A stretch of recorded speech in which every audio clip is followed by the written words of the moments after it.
Okay, so how did therapy go? Therapy sucked. Y'all, like, I, therapy was difficult because I don't know why. I would be sad. Like, I felt like I was good.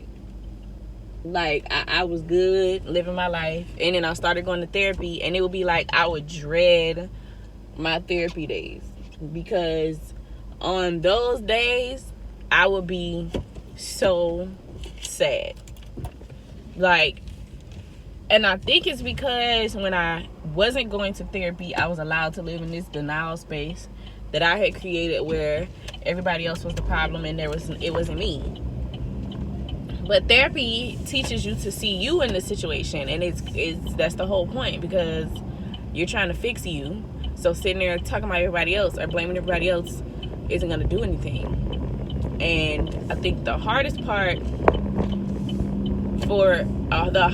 about therapy for me was having to identify where my problems came from, because for a small smidget of time, because I went to therapy. Okay, I went to therapy for a year, but for a small smidget of time, I blamed my parents. So in the course of therapy and working through my issues, and I'm identifying where things come from, I'm looking at it like, well, why didn't my parents notice? If this stuff happened or started from my childhood, why didn't my parents notice or whatever? And I had to come to the realization that maybe they didn't know, just like I didn't know. I didn't figure out whatever was wrong with me until whatever. They're not psychiatrists, so how would they know?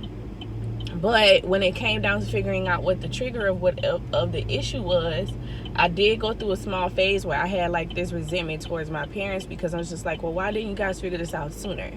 Because like now I'm a grown adult now, and the motivation, unfortunately, for me staying in therapy, because I do not suggest that anybody stay in therapy for anybody other than themselves, was I had fallen in love, like truly for the first time.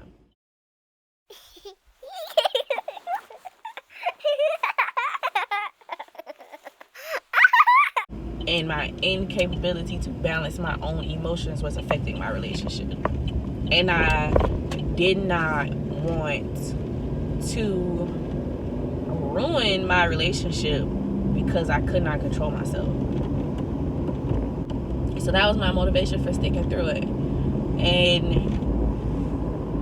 it helped, because I'm not going to say that I'm fixed, but I have tools now. I think life is a job, and I was doing the job without having the appropriate equipment, but I have it now. So when things happen, it is not at any way, shape, or form my natural reaction to do things the right way. My soul still says, but my mind tells me, April, don't do that. Valuable thing that I learned in therapy is you can't put like anxiety, depression, anger, postpartum, like anything like mental health type of thing, you can't really put healed on it. Like, we like black people, mainly Christian people, we like to say, well, I'm healed from that.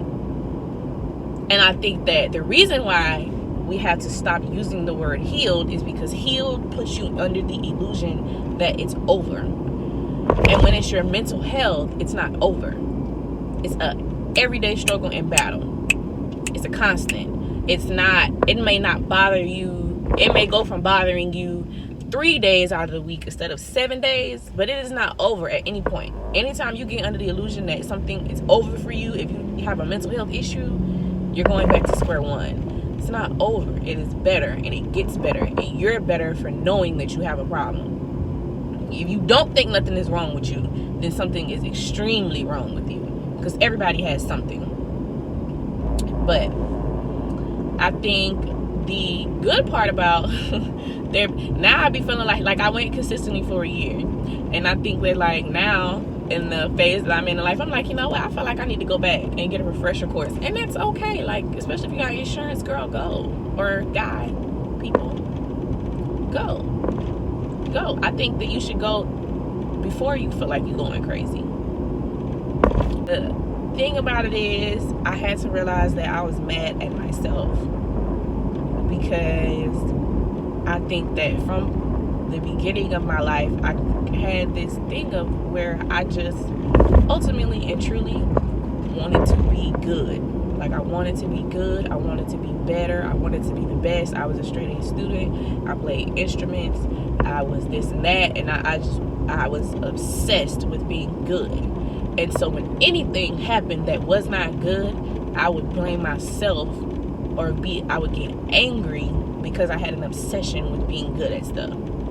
And then when something would happen, whether or not it would be something that I would do, something that would just naturally happen in life, something that somebody else would be doing, I would then become angry.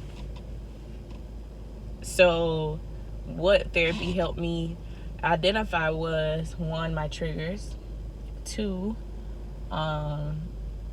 where and when it happened, and three, I had to let go of feeling like I had to be perfect. I don't know where that notion came from, that I felt like I had to be perfect, but the root of the issue was I was not perfect. And in my mind, how can I explain it? I wanted to be perfect, and I felt like perfect was a reachable goal. So anything that reminded me that I was not perfect was a problem.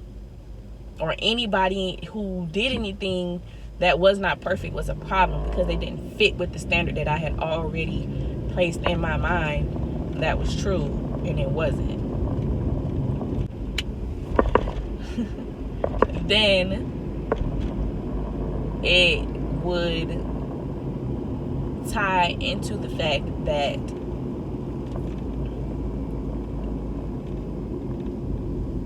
I was labeled as a mean girl. And again, that bothered me. But the reason why I came off so mean is because I literally was unhappy with my life almost all of my life. And I was projecting that unhappiness onto other people. And it was ridiculous, because it had nothing to be unhappy about, other than the fact that I chose to obsess myself with perfection. I just wanted to be perfect, and I wanted to be seen as perfect. I wanted a perfect life, and that doesn't exist for myself or for anyone. So, if nothing else, you go to therapy so you can at least figure out why you're crazy. Like, crazy is not a good word, but it's a bad word. Don't call yourself crazy. But I think that what I gained most from therapy was identifying my why. And that is invaluable.